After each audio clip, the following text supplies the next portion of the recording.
आज का यह वीडियो बनाने का मेरा एकमात्र पर्पज़ यह है कि आप जो एसएससी सीजल 2019 का कटअप देख के डर चुके हैं, तो क्या आपको केवल एसएससी सीजल के कटअप देख के ही डर जाना है, या आपके स्टडी प्रिपरेशन के दौरान और भी ऐसे एस्पेक्ट्स होते हैं जिन पे आपको ध्यान देने की ज़रूरत है इसी डर से? क्योंकि आप लोग YouTube में केवल कटअप एनालिसिस या कटअप देख देख करके आपका माइंड कहीं ना कहीं थोड़ा सा डिस्टर्ब हो चुका है। तो मैं सोचा कि मेरे इस वीडियो के माध्यम से कम आपके माइंड को एक बूस्टअप मिले, तो मैं ये वीडियो बना रहा हूँ और मैं ये समझाऊंगा कि अगर सीजल 2019 का कटअप इतना ज़्यादा है तो क्या आपको उसी से केवल डरना है, या और कोई फैक्टर है जिससे आपको डर के सीखने की ज़रूरत है, या वही गलती आपको फिर सीजल 2020 में दोहराने की ज़रूरत नहीं है। इन सब चीज़ों से मैं आपको वाकिफ कराऊँ, फेस टू फेस कराऊँ रियलिटी से। तो उसी सिलसिले में मैं आज वीडियो बना रहा हूँ। तो हम लोग स्टार्ट करते हैं। देखिए, मैं आपको समझाने के लिए एसएससी को माउंट एवरेस्ट से कंपेयर कर रहा हूँ। ऐसा नहीं कि एसएससी को क्वालिफाई करना माउंट एवरेस्ट चढ़ने के बराबर है, लेकिन मैं आपको समझा रहा हूँ केवल। देखिए समझिए, मान लेते हैं आपको माउंट एवरेस्ट चढ़ना है, छोटा मोटी पहाड़ी आपको नहीं चढ़ना है। आप पहले मान लिए कि हाँ, माउंट एवरेस्ट हमको चढ़ना ही चढ़ना है, चाहे कुछ भी हो जाए। तो आप प्रिपेयर कीजिएगा उसके लिए। तो क्या प्रिपरेशन करने के दौरान अपने माइंड में बार बार ये तो नहीं लाइएगा कि माउंट एवरेस्ट चढ़ते हुए कहीं मेरे साथ दुर्घटना ना हो जाए, कहीं मैं बर्फ में ना दब जाऊं, मुझे सांस लेने में दिक्कत हो सकती है, ठंड के कारण मेरे ब्लड जम सकते हैं, मैं क्या खाऊंगा, कैसे रहूंगा। अगर आप यही नेगेटिव थॉट्स के चक्कर में रह गए, पॉजिटिव थॉट्स नहीं सोचे कि अगर मैं माउंट एवरेस्ट चढ़ जाऊंगा तो मेरे विश्व में या इंडिया में मेरा नाम होगा, मेरे जज्बे को सलाम करेंगे लोग। अगर आप पॉजिटिव थिंकिंग नहीं ला रहे हैं तो क्या आप कभी भी माउंट एवरेस्ट पे सक्सेसफुली चढ़ पाइएगा?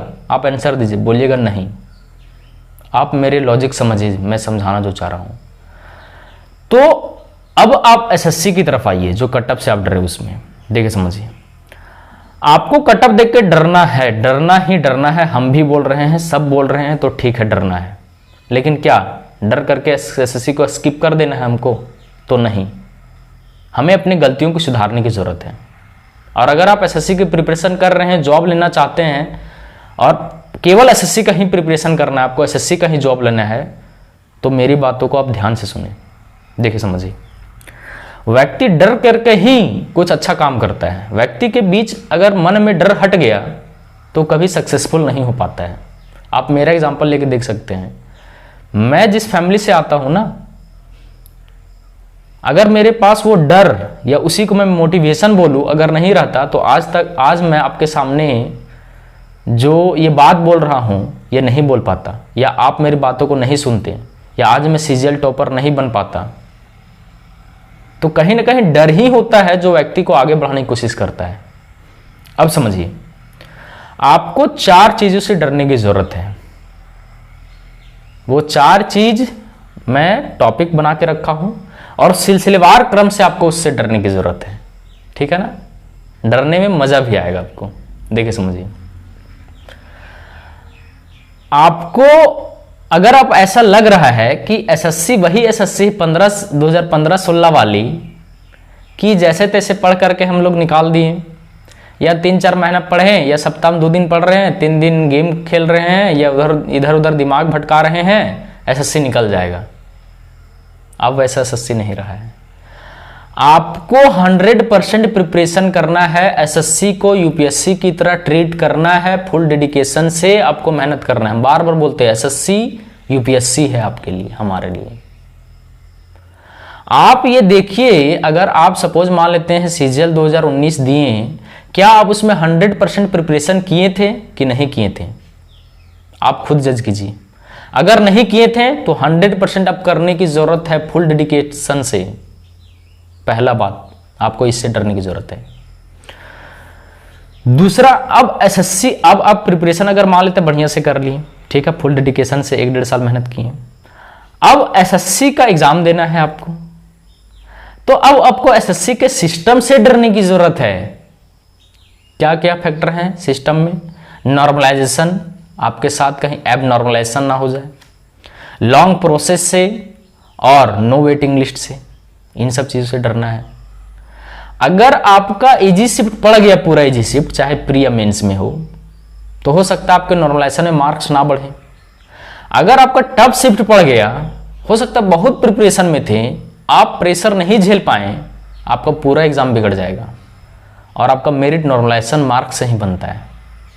आप एग्जाम में कैसा देते हैं, कितना अटेम्प्ट करते हैं, कितना सही है कितना गलत है, उसी पे बनता है। आप कितने तेज है इस पे नहीं, या कितने मेहनत किए उस पे नहीं। तो आपको इन चीज़ों से डरने की जरूरत है। लॉन्ग प्रोसेस में क्या होता है, री अटेम्प्ट होते जाता है स्टूडेंटों का, तो इसके कारण कटअप बढ़ता है। ठीक है। तीसरा में अब आपको लक से डरने की जरूरत है कि कहीं आपको इजी शिफ्ट ना मिल जाए, या सपोज मानते कहीं बहुत ज़्यादा टफ शिफ्ट ना मिल जाए जिसके कारण आप प्रेशर झेल ना सके, क्योंकि सेम लेवल मेंटेन होता नहीं है एसएससी में। मैं आशा करता हूं कि एसएससी सुधरे। एसएससी खराब कमीशन है, मैं मानता हूं, उसे सुधरने की जरूरत है, ये भी मैं मानता हूं। अब लास्ट में अगर आप इन तीनों चीजों से बाहर आ चुके हैं डर करके, तब आपको इस हाई कटअप से डरने की जरूरत है चौथा नंबर में, और ऑफ कोर्स डरने की जरूरत है, क्योंकि नहीं डरिएगा आप जब तक इन कटअप को देख करके, तब तक आप सीरियस कभी नहीं होइएगा। तो मेरा जो बस वीडियो बनाने का एक छोटा सा ये जो क्लिप है, मैं आपको समझाना चाह रहा हूं कि आप केवल कटअप ही मत देखिए। मेरे सर्कल में ऐसे भी कई स्टूडेंट हैं जिन्होंने बहुत कम मेहनत किया, रेगुलराइजेशन नहीं था उनके स्टडी में, टायर 3 तक क्वालिफाई है वो। अब कौन सा शिफ्ट है क्या, उससे मैं आपको बात नहीं कर रहा। एक चीज और में मैं आपको एडवाइस देता हूं, आप जब टायर 1 या टायर 2 का एग्जाम दें, आप कभी मत सोच के जाएं कि हमको इजी मिलेगा कि टफ मिलेगा कि मॉडरेट मिलेगा। आपको 100% प्रिपेयर हो करके जाना है घर से। ये मैं बार बार बोलता हूं। आपको ये नहीं सोचना है कि एग्जाम में मेरे साथ क्या होने वाला है, इजी आने वाला टफ आने वाला। आपको बस ये सोचना है कि हम ऐसा प्रिपरेशन करें कि चाहे कैसा भी शिफ्ट आ जाए, हम अपना जो 100% तैयारी किए हैं हम उसको वहां रिप्रेजेंट कर सकें। बस आपको ये ध्यान रखना, केवल यूट्यूब से बहुत दूर रहना है आपको। ये सब चीज़ जो नेगेटिव चीज़ है आपके बीच में फैली हुई, उनसे। तो आज तक के लिए इतना ही, धन्यवाद।